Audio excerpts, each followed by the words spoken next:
Bill Wright here again, and we're going to have a look at randomly shaped colors, which you might call arbitrarily shaped also.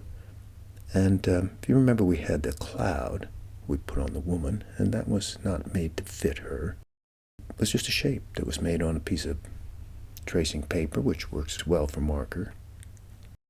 So that's one very easy, quick way to get some odd clouds and blobs of color that you don't know exactly what you're going to use for when you make them. But that's part of what's great about them. They have a certain appeal because they're obviously not made to fit exactly, and something free and enjoyable about that. With the marker, you could also use it more traditionally, make stripes, or just areas of color. And here someone's used a worn-out dried marker, kind of scratchy effect. So it always pays to experiment a little. And marker generally is speedy, fast, tidy, so that makes it a great tool, particularly when you have a deadline, you're in a bit of a rush. So do try making some random shapes and textures with marker. Before I carry on, let me say there are lots of art materials we won't cover in this course, but that shouldn't keep you from discovering them on your own. Poke around online or in shops and buy a little something and experiment. You may find some materials or methods that would be very useful to you. Okay, back to the familiar. Soft pastels.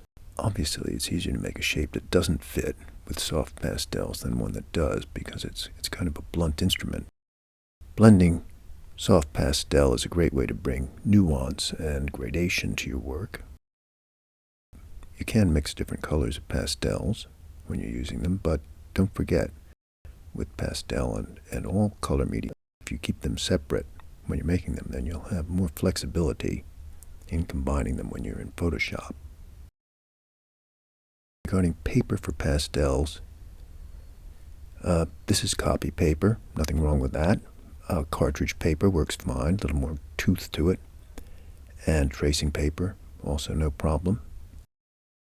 There is also what's called pastel paper, and most of it is colored, so we don't want to use that, except as a possible background. There is white. Quite often it's off-white and could be textured, and you may be offered textured pastel paper, but keep in mind, even though you could get some really great textures with it, there may be problems cutting and pasting because of the textured background surrounding your pastel work. Pastels can be beautiful and moody. Make some random shapes of color and use them in your work. You don't have to use them on a current illustration. You can start a little file folder of scans and have them available for any project. Okay, on to transparent ink. I usually ask students to put ink in a palette so that the ink in the bottles won't get muddy if they start mixing colors. Also, when ink's in a palette, you can easily add water to dilute it. That'll make the color lighter and the ink will spread more easily. Something else to try, wetting the paper first and then applying ink to the wet paper. Interesting effects. Now, flicking ink or splashing it. Working this way flat is a great way to ruin your work. So please don't flick ink on an existing drawing. Get a new sheet of paper whenever you want to flick, dribble, spray, or splash. And you can get some great stuff to work with by throwing ink around. Here's a good hard brush shake. We did this up on the roof. Do be careful of your better clothes and the wallpaper when you're throwing ink around. If you create something that's too big to scan, like this is, take a photo, and as with scans, adjust brightness and contrast. You can also put a blob of ink on paper and tilt it around, or blow it with a straw. And of course, printing, traditional use of ink, you can do with almost anything. Your bottle cap is being used. Better to make it a little bit irregular, give it that handmade look. Don't try to print perfectly. Here's a texture made by crumpling up a plastic bag and dipping it in ink and printing with it. It was done by Mina Alanko, an illustrator who helps with the class. Now, what I call ink in the sink. Put some ink on a piece of paper and run it under the tap, and you'll get these beautiful large areas of graded ink. Better than a brush for getting a large area. You won't have all those little brush strokes in it. Very even gradation, and you get little quirky bits too. Quink is another kind of ink which you might try. It's much more irregular than artist's ink and creates much more variation in texture, especially as it spreads with water. Okay, watercolor comes in three forms that I know of: concentrated liquid, tubes, and pans. The concentrated liquid behaves very much like colored ink as far as I know. I'm not an expert, so I don't know that there's necessarily a reason to get that for us. Tubes, great again for the professional, but the problem it often has in my classes is people squirt out too much, gets wasted, then you forget to put the tap on, things dry out. I'd stick to pans for now. They're very handy, easy to use, and we're not making large areas of color or worried about perfect color matches because we can change our colors in Photoshop. Obviously you have the brush reacting with the paint, the water, the palette, and the paper. The palette as you mix up some different colors or establish the ratio of water to paint. And obviously the effect in watercolor is going to be dependent upon how much water versus how much paint, what kind of brush, what size brush, and brush movements. Here's some twirling a brush. Paint amount can vary on parts of a brush. Here we see paint more concentrated on the corner of the brush, creating an interesting effect. In this case, it looks like the brush was quite wet and paint was put on the tip of the brush, so as the brush moved left across the page, the amount of paint lessened and it became lighter. So be experimental. This student tried stippling on wetted paper. Very nice quality. Even if you're not particularly good at wielding a brush, it's hard to go wrong. There's always going to be part of what you've done randomly with watercolor that's fascinating in variation and gradation. And you can also take a small area and enlarge it, so you get some great backgrounds that way, or colors and textures you can use. The possibilities of watercolor are endless. It may simply be down to what you're after and what you try. Okay, acrylics. Big tubes, small tubes, jars, it's all the same stuff. Now, compared to watercolor, acrylic is much thicker, quicker drying, and it's generally used opaquely.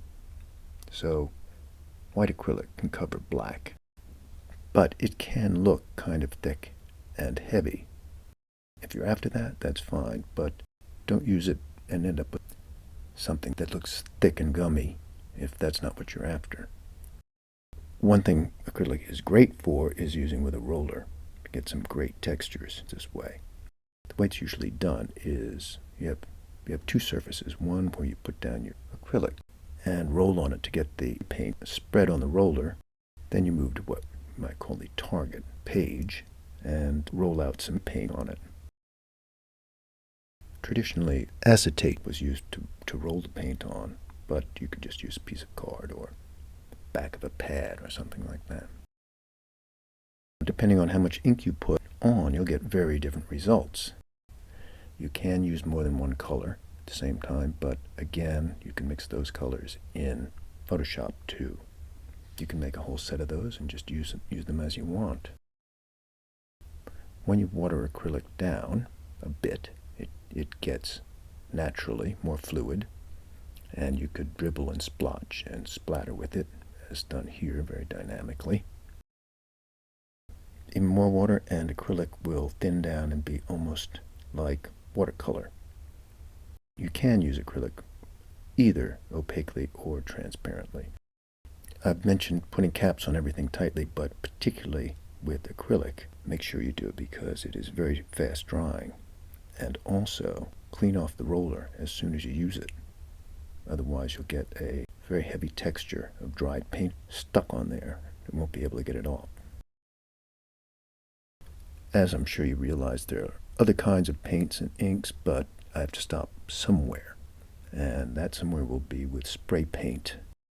And it's kind of a crazy subject because if you do perfect spray painting, you can't tell it was spray paint. It just looks like a color. So what's the point?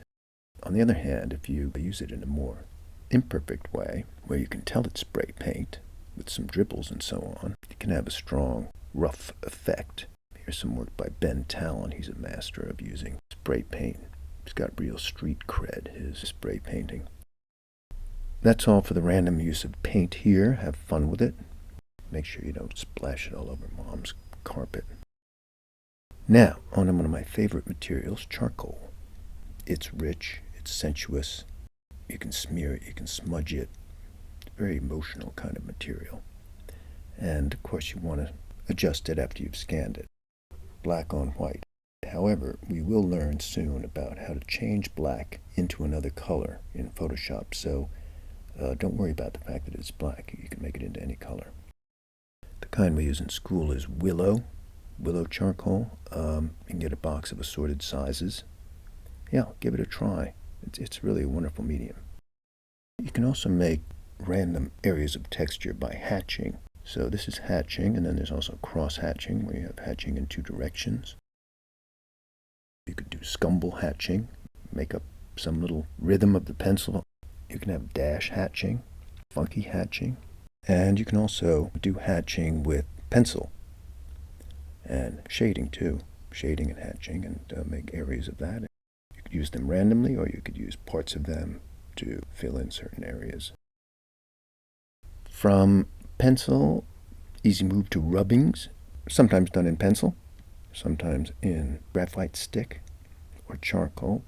So yeah, there you have a texture with a piece of paper on top of it, and you rub your pencil over that, and you can do that on concrete, fabric, wood, and this was done on distressed wood flooring.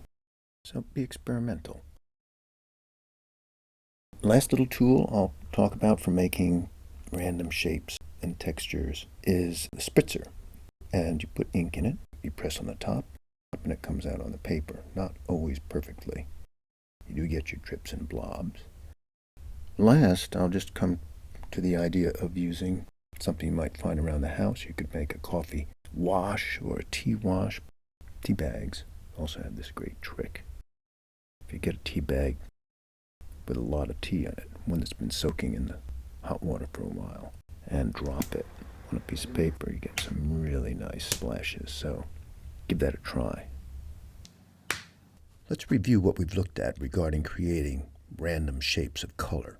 We talked about markers and using them in different ways, about pastels, which are sensuous and allow beautiful gradation, ink, which can be diluted with water, used as a wash, thrown about, splattered, printed with, and how ink in the sink provides large, rich areas of subtle color. Also, that ink can be used inventively for new effects. We noted that Quink provides exotic variations. Then, watercolor, and the myriad creative ways it can be used. Acrylic was next, which we liked for roller textures. We noted it could be thick and gooey unless used with care. Then spray paint, where bad spraying turns out to be good. We saw that charcoal, graphite sticks, and pencils can make textures in various ways, that spritzers are good for a fine mist, and that tea and coffee are great sources of texture, color, and splashes. Experiment, build up a collection, and have fun. I hope that was helpful.